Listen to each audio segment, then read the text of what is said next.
அனைவருக்கும் வணக்கம். நான் அஞ்சுக்கு வாசிப்பாப்பு நான் எழுதி வாசிக்க போகின்றேன். இன்று யான் தலைப்பு இன்று யான் காலநிலை.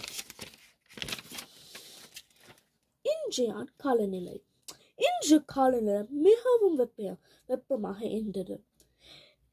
12 மணியில் 25 செல்சியஸில் இருந்தது. முதல் 11 மணியில் கொஞ்சம் காற்று வீசின. அதற்கு பிற படிப்படியாக கூட்டியது. இப்போது கொஞ்சம் குளிராக இருக்கிறது. எனக்கு இன்றையான் காலநிலை மிகவும் பிடித்தன. உங்களை இடத்தில் இப்படி காலநிலை இருந்தது. நன்றி, வணக்கம்.